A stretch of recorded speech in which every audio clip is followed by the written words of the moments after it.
John. And John has got a very interesting topic here, an important topic, I think. The degradation of important PPE. That's right, Peter. Yep. Now, John, you've had a very interesting career, I believe. Tell us the highlights and the lowlights. I like what I do, and it takes me to the backstory of lots of things. Yeah. So that's what interests me. Work interests me. The behind-the-scenes stories interest me. Yeah. When I go to places, I feel as though there's some small chance I might be able to contribute here, but I won't be able to unless I understand what you're doing. So the first question is, what goes on here? How does this work? Yeah. And then they start telling me. Yes. So that's what establishing that relationship with the people in the space. Yeah. Is really important. Yeah. And I couldn't agree with you more. So that's probably my story. Is to my little joke is, look, I love work. I could watch it all day. Oh, lovely. Now, I know everyone's asked you this before, but you better explain how you got an ignoble award. Yeah. Yep. Okay. I hadn't been invited to Harvard before, and although I have been since, haven't been on CBS News Sunday morning in the United States for any other reason other than how much friction is there between a sheep and various surfaces. But not in the traditional sheep way. Yeah. Really? So that's right. So the paper was titled "The Forces to Drag Sheep Over Various Surfaces," and immediately that's funny and sounds kind of stupid, and fit with the Ig Nobel philosophy. And the Ig Nobel was a set of prizes developed by a fellow called Mark Abrahams at Harvard. And it became bigger than big. I mean, the ceremony is massive. There's 1,300 people in Sanders Theatre at Harvard and the media from all over the world. And its philosophy is science that first makes you laugh and then makes you think. Yes. So the Americans looked at this, okay, the analysis of the forces required to drag sheep over various surfaces, well, that's funny, right? Why would you do that? And probably the thing that sealed it was we also investigated gradients and found that the sheep slid easier downhill. Right? Funny. Okay. But then, but if it's so, and this was about the work of sheep shearers, hard work, right? Shearing one sheep is hard. What about if you just keep doing it all day? And this was about the design of the facility and how it could be tweaked to perhaps take the edge off that work. It's always going to be hard work, but could the edge be taken off by different physical arrangements? And people say, oh, well, downhill. Okay, well, that's obvious. Well, yeah, okay. If it's so obvious, how come they're not doing it? So it's obvious afterwards. Anyway, that was the Ig Nobel. Yes. And was that good for your career or good for your mental health? Or? Yeah, probably the last bit. Yes. Yeah. So tonight we're going to talk about some PPE. That's right, sir. I'll give you John, who is an interesting speaker, and look forward to the presentation. Thank you, sir. Well, I'll go straight to the end. I'll try to do it in one sentence.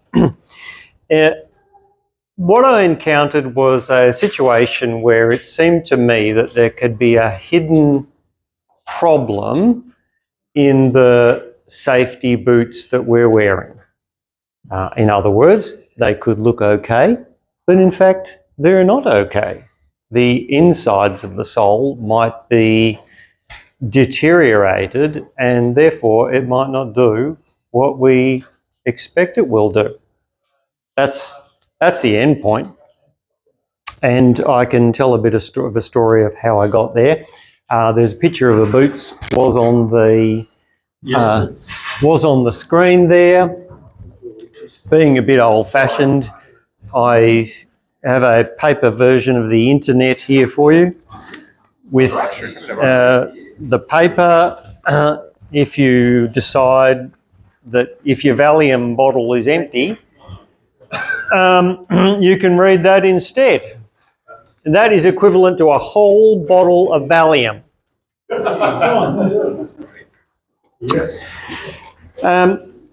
So how I got there? Oh, another thing to add. Quickly, I have prizes. Where are my prizes? Oh, I have some prizes, and I thought about bringing aids. Apparently, aids are important, and one of the things you're supposed to have at a presentation is slides. And so I thought of wearing my slides because it seemed as though that would be relevant to the topic. However, I tend to save the slides for my visits to Northland and other important occasions like Christmas. Now, that might not, as I've come to realise now, make a huge amount of sense, because saving the slides for important visits to Northland might mean they go crumbly. But at any rate, because I want to save the slides, I didn't wear the slides. So I know slides can be an important aid to a presentation, but I didn't wear them.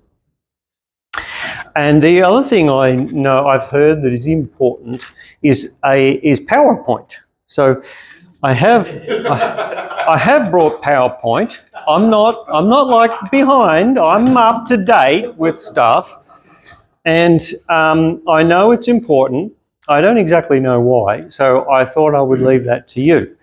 And if you can think it's of some point why the PowerPoint does connect to the topic, you'll win a prize out of the bag, which are health nuggets. And as soon as you think associate PowerPoint with the topic, you'll win a prize, and that will mean you win a prize. It'll also mean you're talking and I'm not, and so that's a community service as well. I've got an idea. Yes, already. Some of those boots are not electrical. Some of the boots are not electrical, and that's why it's connected. Yeah. Right. Some of them are. You win a health nugget. John, how many prizes may be wanting? 4 more health nuggets are in the bag. Yeah. All related to the PowerPoint. Well, there's got to be related. Well, we know PowerPoint is an important aid, and that cannot be denied. So your task is to figure out why. I'm very confident it is real. I found a pair of laid backs. Boots. Under a bridge. And anyway, they work.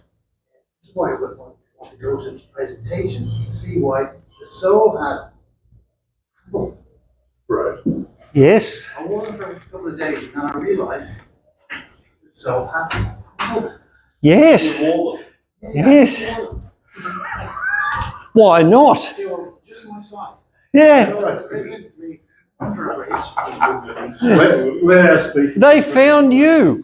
They found me, that's right. All right. So what I had these boots and just didn't use them much, or these shoes, and this other pair as well. And you can have a look at them. There's some hand washer if you're frightened of germs, which I would be.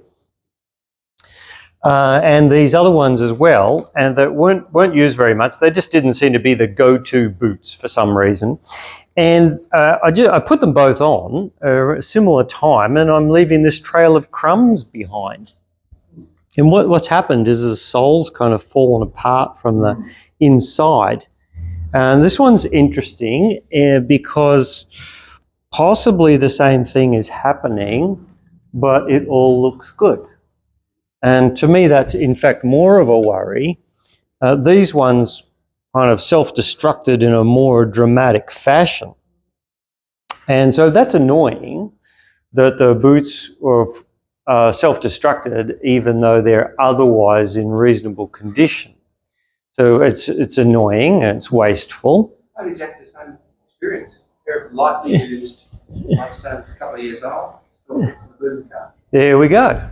And the speculated reason for it, I asked Oliver and Blunstone, what do you think about this? And Oliver said nothing, and Blunstone said, we suspect that's hydrolysis.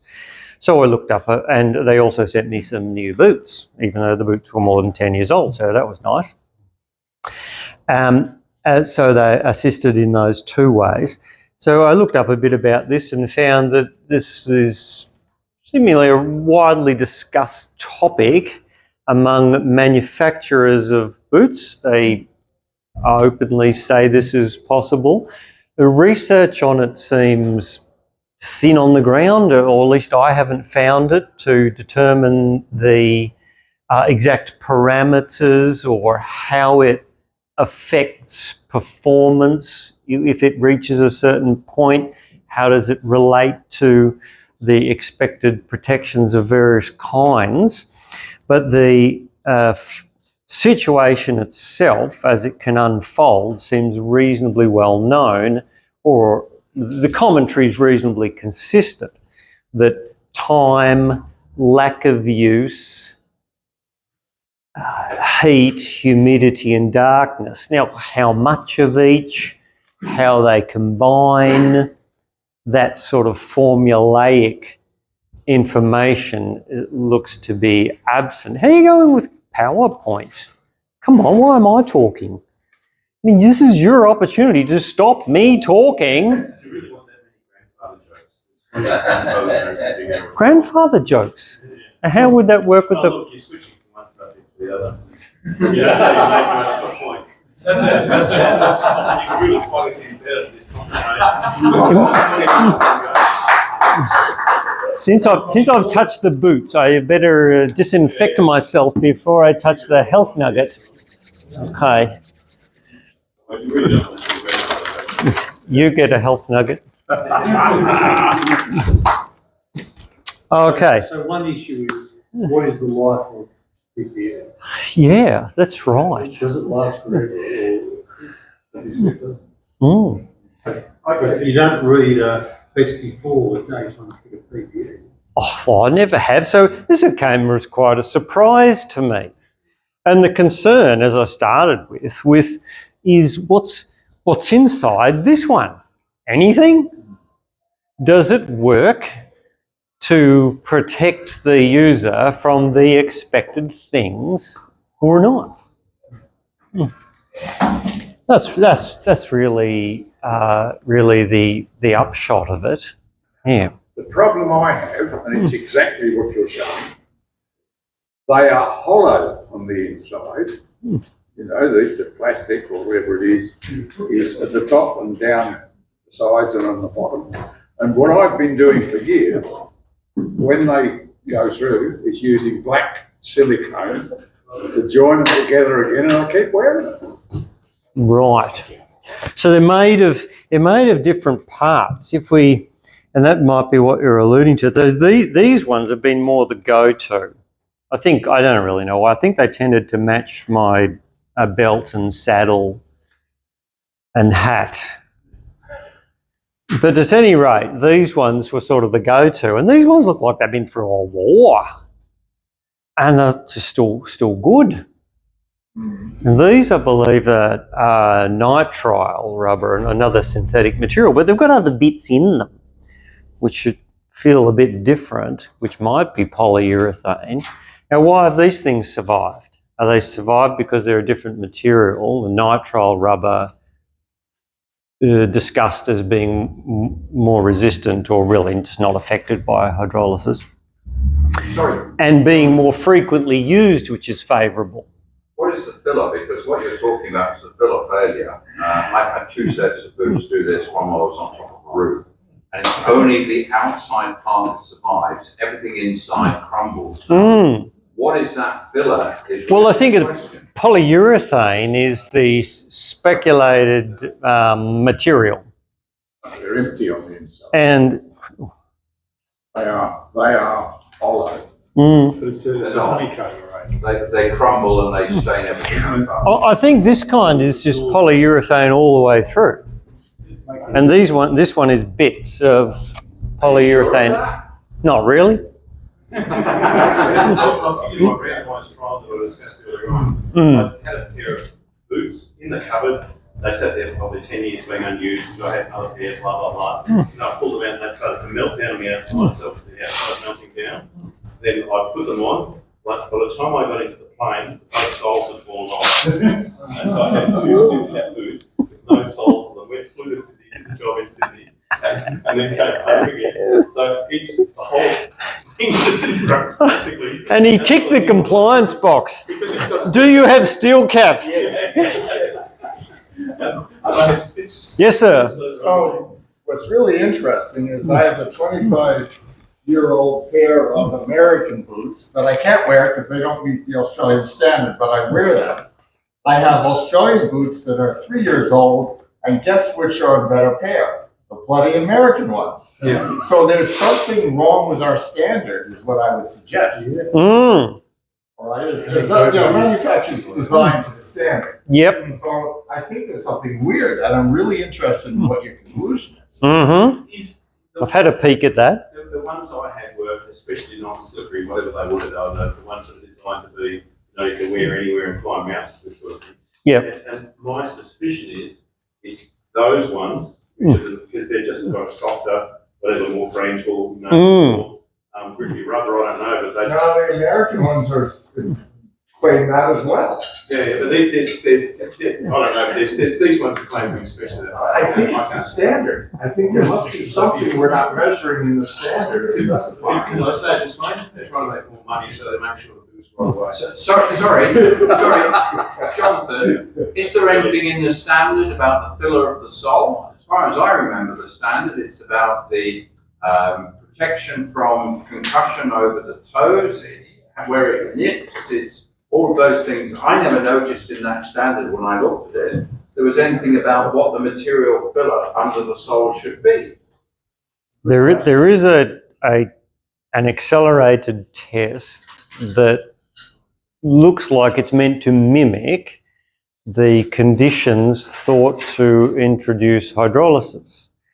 That all the boots in Australia, if they're made to the standard, will have the material exposed to saturated air at 70 degrees for 7 days. Now, does that do what we need it to do? Because the gist of the talk, and that's all it is, just really common themes rather than any objective measurements. But the gist of the commentary on this is that it's a condition that arises over months or years. So this accelerated conditioning, does that really parallel the in-use conditions? My gut feel is it probably doesn't. And the standard recognises that in a way because the standard says all the things are tested to the standard, but by the way, hydrolysis might make them wear out. Well, kind of, what's the use of that? So what's the mechanism? Alex, sorry. What's the mechanism of failure? I mean, hydrolysis, meaning the intake of moisture, rubber or Western or whatever. What does it do? It drives the chains apart or something. Yeah, that's chemistry that I don't understand. Very unlikely polyurethane's going to go like that. There must be a filler. And if I use my example again, these have a dark colour, cool temperature, Likewise. no moisture, no heat, no nothing. Might have been a bit of a car. Yeah, but that's these ones are sitting in a cool, dry cupboard, in the middle of the house. It's just no water. Could have robbers come in and changed them? They could have marks bloody everywhere. Alex. Was there any commentary on a potential protective effect of wearing the boots? Because even the accelerated standard says they were just sat in the place on high humidity for an extended period of time. So is mechanical deformation of polyurethane potentially protected? Yes, that is what that's widely said. And well, how does this work? I don't know. I'm thinking perhaps it flexes the material so the moisture gets pumped out. Could that be it? No. I don't know. Let me ask you, They say no. They say I'm the weakest link. what's the warranty Someone has to be. on the boots? What's What's the warranty on the boots? well? All varies. All varies, I suppose. So Yeah. my American boots have a lifetime warranty. And I wonder if the warranty is related to this behavior. Mhm. So what's the lifetime? No, it isn't until I die. Till all you done? Yeah. Him specifically. My boots. Until the boots stop, sure. Until the So these until the are boots Sears die. Craftsman boots, Yeah. and they come with a lifetime warranty, my life. Oh, really? All right, so maybe that's why they're surviving. But the question then becomes, why aren't all boots the same? Well, I got a Boots are the cause of it. I bought that booty. So I bought a booty board, and they said that it's lifetime warranty. Lifetime of the booty board. They just the tools. So in America, and by the way, I hate Trump and I hate America. I live here. I gotta make that clear. But I love your boots. Yeah, well, my boots. the Sears Craftsman, their tools and their PPE Yeah. have a forever warranty. As long as you, as the buyer, have them, they're warranted. So it's your lifetime. Yes. So I'm just, so it says to me, what's important is not any of this. It says that they know the chemistry to make it work. Yes, yes. And the question is, what are we missing? And that's what I. That's right. So we need to change the standard to require a lifetime warranty. Of some sort. Well, that'll sort it out, wouldn't it? Well, But then you run into the question. Did you pay for the American? About the same. About the same. No real difference. What's a lifetime though? How you going with the PowerPoint? Because I got more health nuggets to give out. Sorry. John, can you get your PowerPoint up? No, if you're talking, it's better. It's participation, engagement is favourable. Mm. Do you suppose that use of polyurethane boots in more moisture-heavy environments such as wading or high humidity may be more or less indicated as a consequence of these findings? Well, it sounds like it'll be worse. The general commentary is humidity is going to be a problem. So, is that observed or not? It's waterproof? What elements of them are waterproof? Is it the leather tang, the top elements, or the soles themselves? Or when they say waterproofing, are they referring to the boot as a unit or at its joint? I've said it before and I'll say it again at golf, Jordan. I've said, look, I'm waterproof, but my clothes aren't. Going back to your polyurethane is specifically used to avoid hydrolysis. I mean, your polyesters break down and whatever. So I suggest that what's actually deteriorating is probably not polyurethane, because that chemically is a very, very sound, stable product. But polyesters will break down in hydrolysis. Well, you might be right, and everyone else talking about it might be crazy. But it might. So I do lots of expert reports, and that's why. Yep. And there are variants of polyurethane, of course. Unless you want to go back. Well, there we go. That'll do. Will it? Wago Vertigo?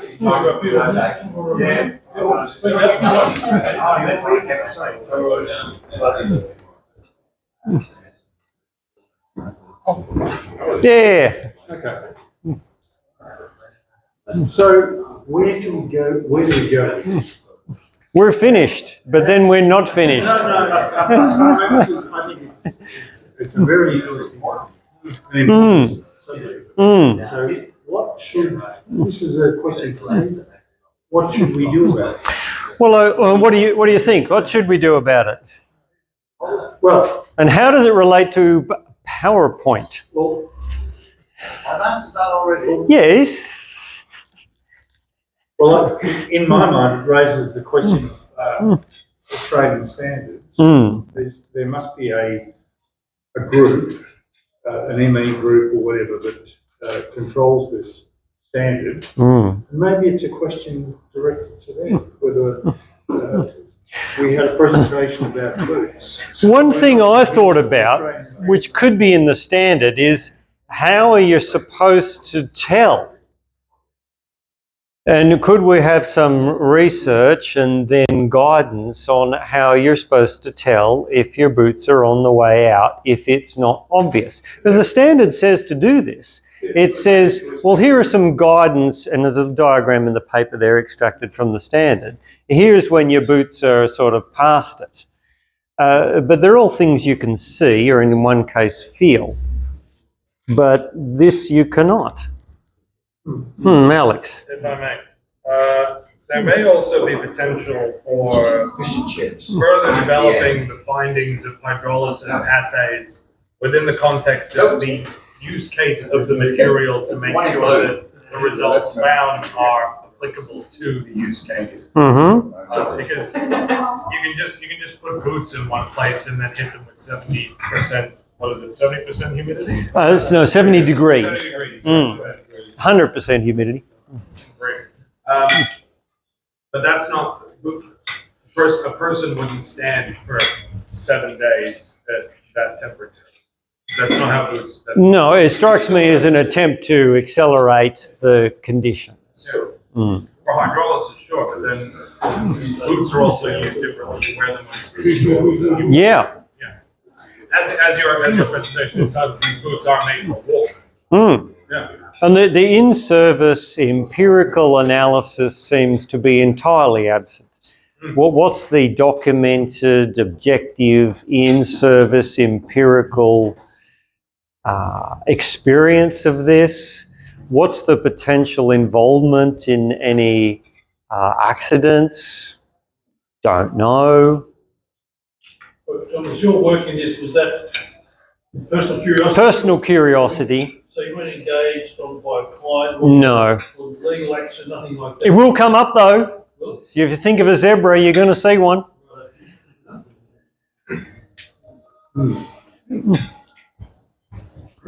So one more point.